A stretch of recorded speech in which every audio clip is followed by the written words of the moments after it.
Okay, today we're going to do a painting on this Magic the Gathering card. Up here we're going to do a pet portrait, and I'll take you guys through the steps on how I do that. This is just painter's tape. It works really well for sealing the edges, get a nice crisp edge on there without, and the adhesive isn't as bad when you take it off to protect the card itself. And the adhesive isn't as bad when you take it off, it'll protect the card.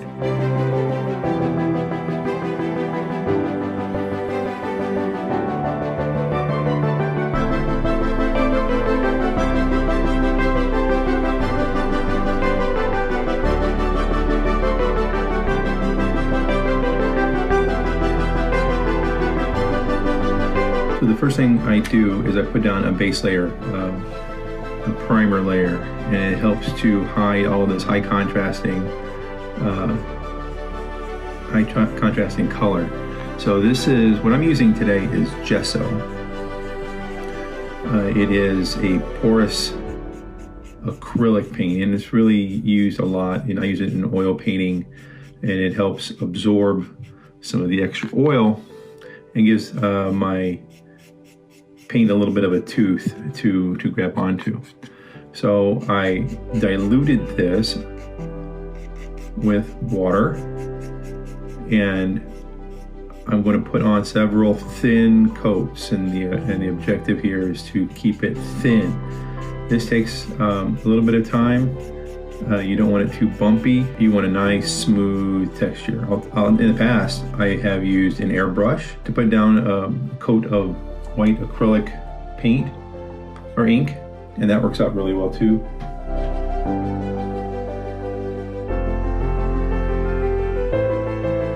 Hot air gun, you can use a hair dryer just to dry this layer.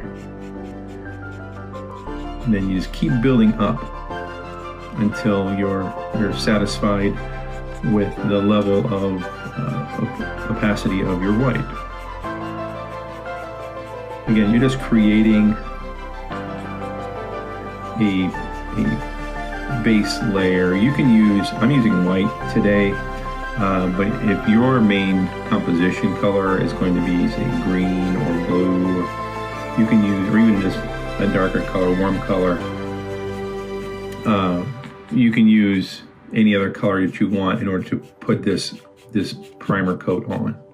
It doesn't have to be white. I like to use white because it helps some of the colors to stand out, but you don't have to.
You want this smooth, and it is. And then you achieve that because you put on the thin layers.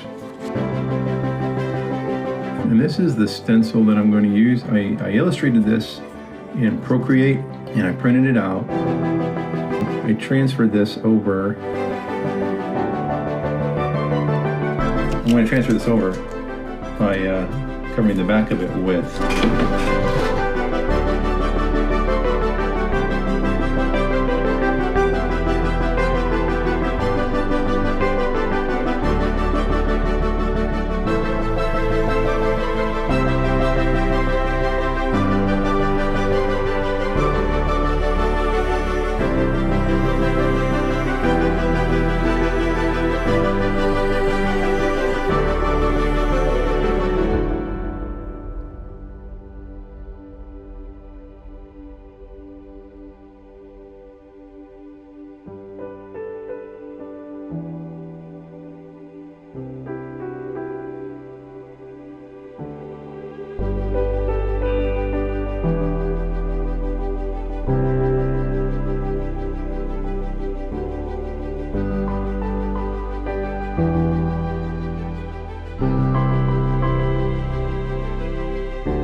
there. You can see how that transferred over real nice.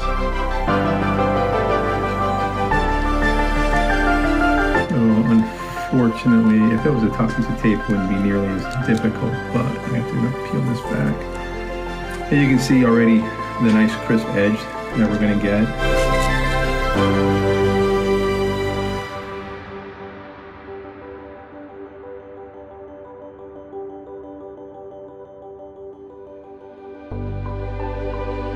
And then I'm just going to take my X-Acto knife and I'm just going to cut that tape.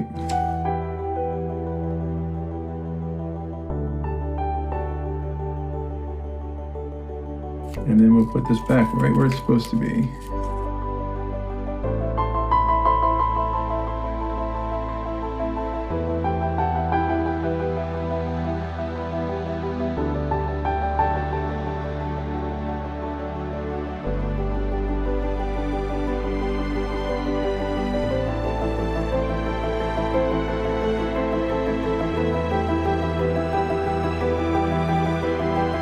And again, the reason why we're doing this is see that black line that's going across there.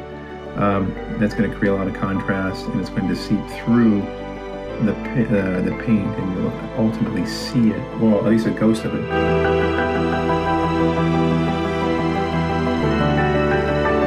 So we're just trying to lessen that contrast so that we don't have to worry about that.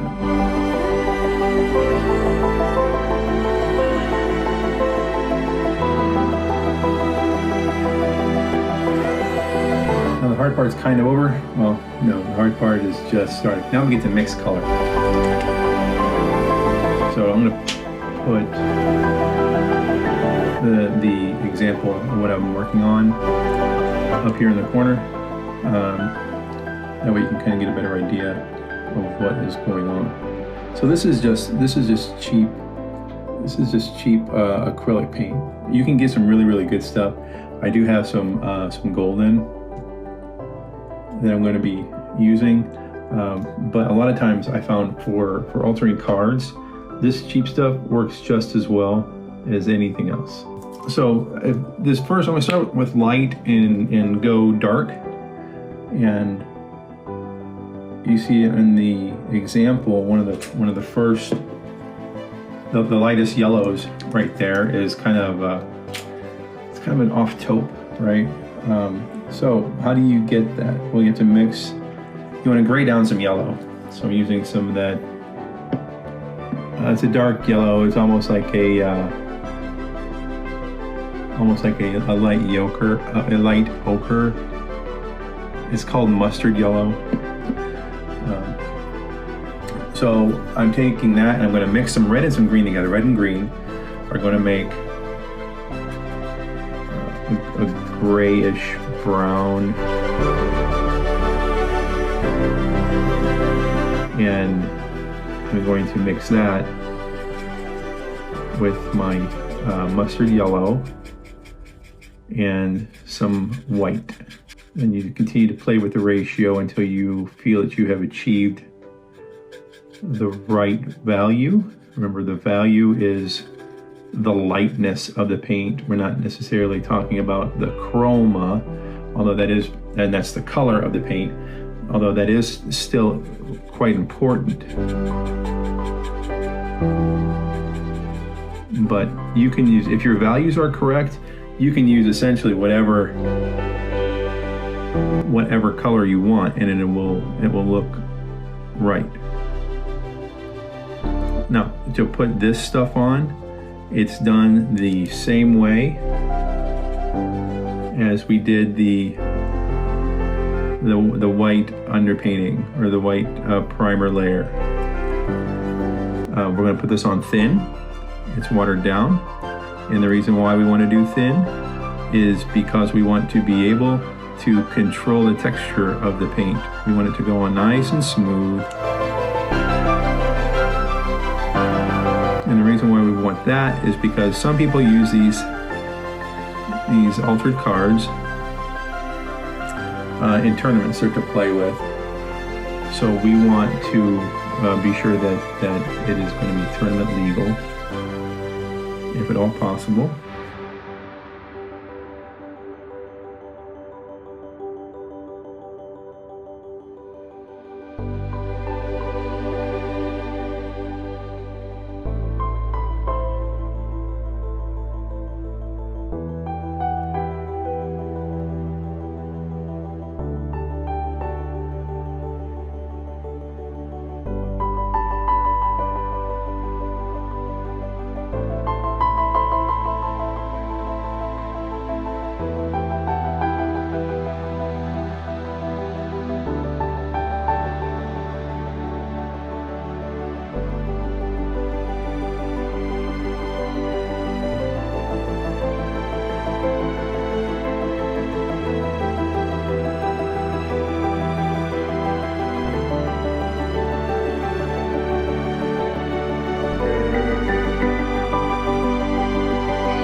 I'm just going to keep doing this and building it up layer by layer.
So you'll find that once you have your colors pretty much mixed the way that you want them, it's all about just adjusting the value at this point. So this is the same gray, warm gray, that I was using to paint the rest of the cat and some of the background, and I just added some white to it just to adjust the value so that it was more of a gray to hit the shadow part of the chest fur.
just kind of help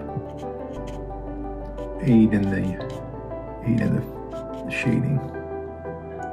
Not much.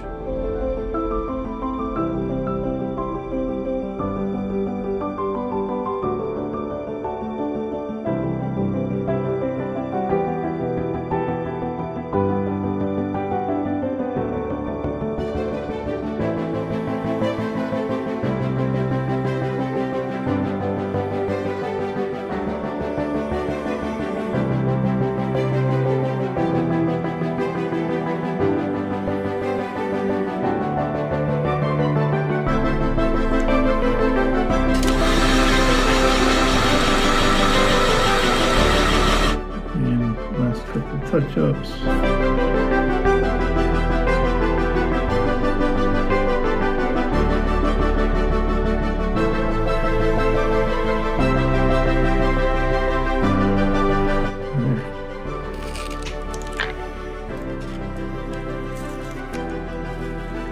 Remember, when you pull the tape away at a 90-degree angle to your surface. If for whatever reason, this goes if you are working on paper or doing altars or what have you. And this goes if you happen to rip the canvas, you will protect it by keeping it to a minimum. You won't rip across your artwork.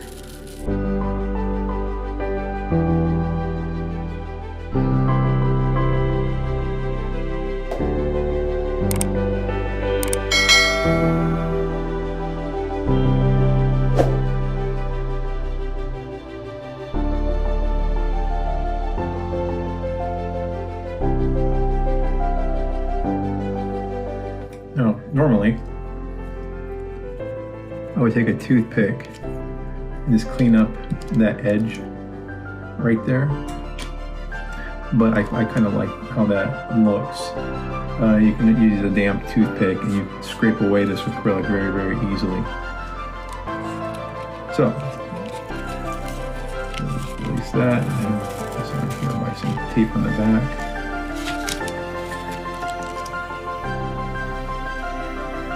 You can see it is a nice smooth surface. And then I'll give this a spray with some sealer. I will clean up that right there.